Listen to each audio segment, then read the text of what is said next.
పెట్టే ప్రయత్నం చేశాడు అని చెప్పి మరో కిడ్నాప్ కి సంబంధించి కానీ లేకపోతే దానిపైన ఏమైనా వివరణ ఇస్తారా? మాజీ సీఎం గారు వెళ్ళి వంశీని పరామర్శించారు కదా అంటే అందంగా ఉన్నాడు కాబట్టి అరెస్ట్ చేశారన్నారు, బట్టలు ఊడదీస్తారన్నారు. అసలు ఏం అర్థం కాల. మీరు దీన్ని ఎలా చూస్తారు? బీజేపీ వాళ్ళు చిన్న పిల్లాడిలాగా అందం గురించి అసలు చీప్ కామెంట్స్ ఏంటి? చెప్పాల్సిన విషయాలు కళ్ళకు కట్టినట్టు ఆధారాలతో సహా కనిపిస్తున్నా. చంద్రిక్ గారు, ముందుగా మీకు తోటి ప్యానలిస్టులకి ఏబిఎన్ వీక్షకులందరికీ శుభోదయం అండి. నిన్న వంశీ గారితో మిలాఖత్కి వెళ్ళారు, 40 నిమిషాలు ఉన్నారు. 40 నిమిషాలు బయటకు వచ్చి అందాల గురించి మాట్లాడుతుంటే ఏదో ప్రజలు డౌట్ వస్తుందా మీరు ఏం చేశారు లోపలికి వెళ్ళారు? అభినవ సత్య హరిశ్చంద్రుడు జగన్మోహన్ రెడ్డి గారు నిన్న చిక్కటి చిరునవ్వుతో చక్కటి అబద్ధాలు చక్కగా చెప్పుకుపోయాడండి. అసలు నాకు అర్థం కాదు, ఆయనకి ఏమాత్రం ప్రజలు ఏమనుకుంటారు, ఏదైనా మెమరీ లాస్ ఏమైనా ఉందా ప్రజలకు అనుకుంటారా? లేకపోతే ఈ యుగంలో మీడియా యుగం, సోషల్ మీడియా, డిజిటల్ మీడియా యుగంలో ఎవరికి ఏం తెలియదు అనుకుంటారా? నాకు అర్థం కాదు. లేకపోతే మీకేమైనా ప్రాబ్లం ఉందా? దస్తా పేపర్లు పట్టున్నారు కదా చేతిలో, అంటే మీ స్క్రిప్ట్ రైట్లు కూడా సరిగ్గా రాయలేదా? ఏం మాట్లాడుతున్నారు? అన్ని అబద్ధాలా? టీడీపీ కార్యాలయం మీద దాడే జరగలేదు, కొత్తగా ఫేక్ కేసు పెట్టారంటారా? దాడే జరగలేదా టీడీపీ కార్యాలయం మీద? పైపెచ్చు ఆయన ఏమంటారు, వైసీపీ పార్టీ కార్యాలయం మీద దాడి చేశారట. అన్నవరంలో వైసీపీ పార్టీ కార్యాలయం మీద దాడి చేశారు.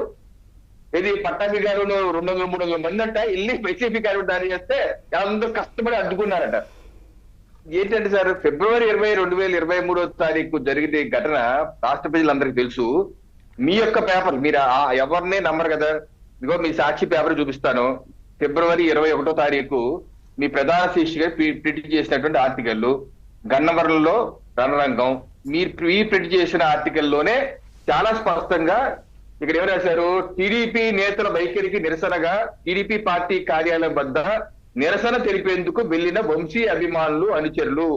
అక్కడ ఆత్మరక్షణ జరిగింది ఘర్షణ. ఎవరెవరో పార్టీ ఆఫీస్ కార్యాలయానికి వెళ్ళారు జగన్మోహన్ రెడ్డి గారు. కనీసం మేడం గారిని, భారతిరెడ్డి గారిని నన్ను అడగాలి కదా. నాకేదో స్క్రిప్ట్ ఇచ్చారు, ఇది నిజం అబద్ధం మనల్ని కూడా అడిగి చెప్పని అడగాలి కదా. ఎక్కడ వైసీపీ పార్టీ కార్యాలయం మీద దాడి ఉంటే మీరు క్లిప్పింగ్ చూపించండి దమ్ముంటే. జగన్మోహన్ రెడ్డి గారు ఒక వీడియో, ఒక రాయి పడ్డట్టు చూపించండి. ఎన్ని మానేసి అసలు ఫేక్ కేసు అట. అప్పుడే కేసు పెట్టారు కదా జగన్మోహన్ రెడ్డి గారు. ఆ రోజు దాడి చేసినప్పుడే కేసు పెట్టారు కదా. ఇప్పుడేదో కొత్త కేసు పెట్టినట్టు మీరు కలరింగ్ ఇస్తారేంటి? అప్పటి ఎఫ్ఐఆర్ బుక్ చేస్తే మీరు విచారణ చేసి నిందితు ఛార్జ్ షీట్ ఫైల్ చేసి ఎఫ్ఐఆర్ క్లోజ్ చేశారు. ఏమన్నా వైసీపీ కార్యకర్తలను ఏమన్నా పట్టుకున్నారా మీరేమన్నా? ఎఫ్ఐఆర్ క్లోజ్ అయింది ఏమన్నా? అలాగే పెట్టి కూర్చున్నారు. పైపెచ్చు వీళ్ళ మీద, టీడీపీ వాళ్ళ మీద కేసులు. పాపం మేడం కళ్యాణి గారు ఉంటారు, ఆవిడ అసలు ఎన్ని ఇబ్బందులు పెట్టారు. అలా టీడీపీ కార్యకర్తల మీద కేసు పెట్టారు, రోజుల తరబడి మీరు జైల్లో పెట్టారు. ఆ రోజు మీరేం చేయకుండా ఈ రోజు అదే ఎఫ్ఐఆర్ నడుస్తూ మా ప్రభుత్వం నుంచి విచారణ జరిగితే ఇదేదో ఫేక్ కేసు పెట్టారంట. Fake case. ఏంటి మీ ప్రాబ్లం నాకు అర్థం కాదు. మీరు ఒక పని కట్టుకొని నేరపూరిత చరిత్ర ఉన్న వాళ్ళని పరామర్శించే కార్యక్రమమే మీ పార్టీలో, అంటే మీ పార్టీ నేరాలను ప్రోత్సహించే పార్టీగా మరోసారి స్పష్టమైపోతుంది. ఈరోజు వంశీ గారు ఎందుకు జైల్లో ఉన్నారు? ఒక దళితుడిని బెదిరించాడు, ఆయన పరామర్శకి వెళ్తారు. ఆయన లేదు, తప్పు లేదు, పైపెచ్చు సూపర్ అందగాడు అని చెప్పి అంటారు. అలాగే కాకినాడలో దళితుడిని చంపేసి డోర్ డెలివరీ చేశారు ఎమ్మెల్సీ అనంతబాబు, ఆయన కూడా పెద్ద అందగాడు. ఆయన వీడియోలు కూడా ఉన్నాయి, ఆయన పెద్ద అందగాడు. అలాగే మన ఎంపీ గారు ఆయన గోరంట్ల మాధవ్ గారు, ఆయన అందగాడు. అలాగే పార్టీ కార్యాలయం మీద టీడీపీ కేంద్ర కార్యాలయం దాడి చేసిన వాళ్ళందరూ మీ అభిమానులు, వాళ్ళందరూ మీ ఫ్యాన్స్. చంద్రబాబు నాయుడు గారి ఇంటి మీద దాడి చేసిన జోగి రమేష్ గారికి ఏమో ఇంకా సూపర్, ఆయనకేమో మంత్రి పదవి. అసలు ఏంటి మీ పార్టీ వైఖరి నాకు అర్థం. ఒక హింసని, ఒక వికృత చేష్టల్ని ప్రోత్సహించే నాయకత్వం మీది కాదా అని అడుగుతున్నా. ఇది ప్రజాస్వామ్యబద్ధమా? ఒక ముఖ్యమంత్రిలో కూర్చొని అభిమానులు దాడి చేశారని చెప్పి సమర్థించుకునే ముఖ్యమంత్రి దేశ చరిత్రలో ఎవరు ఉండరు. ఈరోజు మీరు అబద్ధాలు, అసత్యాలు వదిలివేస్తారా? ఇలాగా ఇది చంద్రబాబు నాయుడు గారు సతీమణి భువనేశ్వరి గారి గురించి, లోకేష్ గారి పుట్టుక గురించి అతి జుగుప్సాకరంగా మాట్లాడిన వ్యక్తి మీకు అందరికీ కనబడతాడు. అలాగే అంటే అసలు ఫస్ట్ ఆఫ్ ఆల్ కక్ష సాధింపు అంటున్నారు. మీరు చెప్పిన అంశాలేవి కేసు అది కాదు. దళితుడిని కిడ్నాప్ చేశారు ఎవరైతే ఈ కేసులో ఉన్నారో దాని గురించి ఆయన ఎక్కడ చెప్పలేదు. ఆయన డైవర్షన్ చేస్తారండి. ఆయన ఏమన్నాడు, ఫేక్ కేసు పెట్టారు, గన్నవరం టీడీపీ కార్యాలయం మీద ఫేక్ కేసు పెట్టారంట. ఫేక్ కేసు పెట్టి ఆ కేసులో అరెస్ట్ చేశారంటున్నారు. అంటే ఆయనకి ఏమన్నా విషయ జ్ఞానం లేదా, ఆయనకి ఏమైనా పని చేయట్లేదా, బుర్ర పని చేయట్లేదా, లేకపోతే కావాలని డైవర్షన్ పాలిటిక్సా? ఆ కేసు మీద ఆల్రెడీ ఆయన బెయిల్ ఉంది కదా మహాప్రభు. గన్నవరం టీడీపీ కార్యాలయం మీద దాని మీద ఆయన బెయిల్ ఉంది, దాని మీద అరెస్ట్ చేస్తారు. ఎస్సీ ఎస్టీ అట్రాసి సత్యవర్ధన్ లాంటి వాడు. ఒకటి ఆలోచించండి చంద్రిక గారు, రాష్ట్ర ప్రజలు కూడా, ఫిబ్రవరి 20, 2023 అంతకు ముందు ఆ తర్వాత ఘటనలు కూడా చూస్తే అనేక మంది వైసీపీ వాళ్ళు టీడీపీ కార్యాలయం మీద దాడులు చేసుకుంటా పోయారు. కేంద్ర కార్యాలయం కానీ, గన్నవరం కానీ, గుడివారు కానీ, పల్నాడు కానీ రకరకాల చోట్ల చేస్తారు. ఇన్ని దాడులు చేస్తున్నప్పటికీ గన్నవరం పార్టీ దాడి చేసినప్పుడు సత్యవర్ధన్ ఏమాత్రం భయపడకుండా పోలీస్కి వెళ్ళి ఫిర్యాదు చేసి నిలబడ్డ వ్యక్తి. ఈ రోజు అతను ఏంటి రివర్స్ గా వచ్చి ఆ ఎఫ్ఐఆర్ మీద మీరు అప్పుడేం చేయలేదు. ఈ రోజు మా ప్రభుత్వం వచ్చి 80 మందిని వాళ్ళు దోషులుగా ఉన్నారని చెప్పి వాళ్ళని అక్యూజ్డ్ గా ఉన్నారని తేల్చి 45 పైగా అరెస్టులు చేసి వాళ్ళు ముమ్మరంగా జరుగుతుంటే కేసు, ఈ రోజు సత్యవర్ధనే వచ్చేసి పోలీసు నుంచి రక్షణ కావాలి, దీంట్లో ఏమీ లేదు అని చెప్తారా అండి? అలా చెప్పారు అంటే ఏ రకంగా మీరు అతన్ని బెదిరించారు, లోపరుచుకున్నారని అర్థమవుతుంది కదా. అది ఎవరికైనా అర్థమవుతుంది కదా. అసలు ఇది అప్పుడు భయపడిన వ్యక్తి, వైసీపీ హయాంలో ప్రభుత్వానికి, పోలీసులకి, కార్యకర్తలు వైసీపీ భయపడిన వ్యక్తి ఈ రోజు ఏ టీడీపీ పార్టీ కార్యాలయంలో నేను టీడీపీని అడిగిన ప్రశ్న మిమ్మల్ని కూడా అడుగుతాను. ఇవన్నీ కళ్ళకు కట్టినట్టు కనిపిస్తున్నాయి, అన్ని ఆధారాలు ఉన్నాయి, ఆయన స్ట్రైట్ గా వచ్చి చెప్తున్నప్పుడు.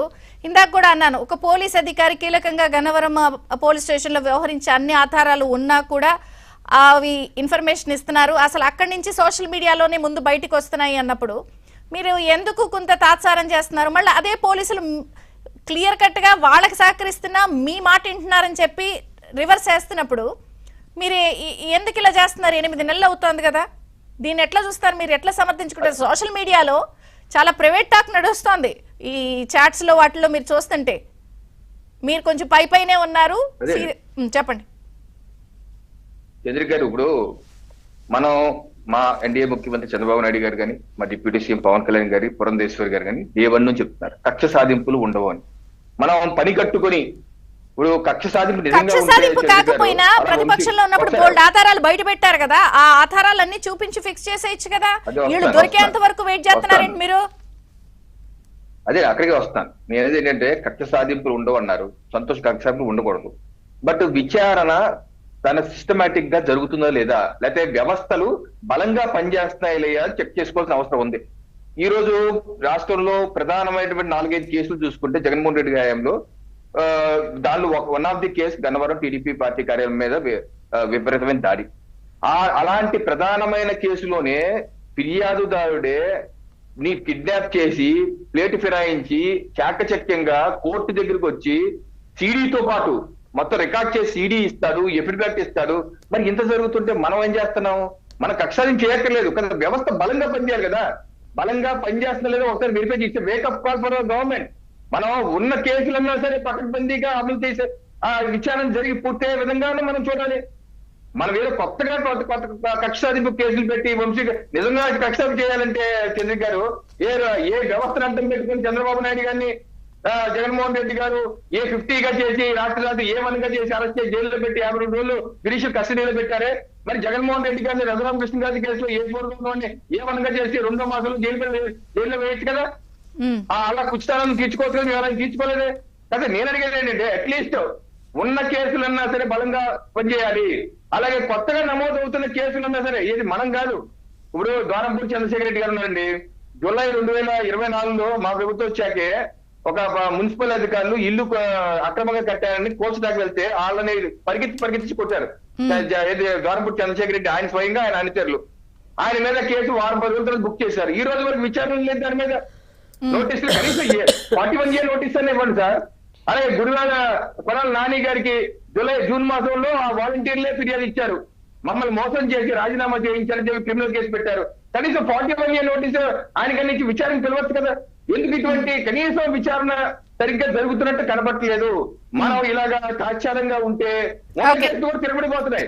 అందుకని wake up call for our government.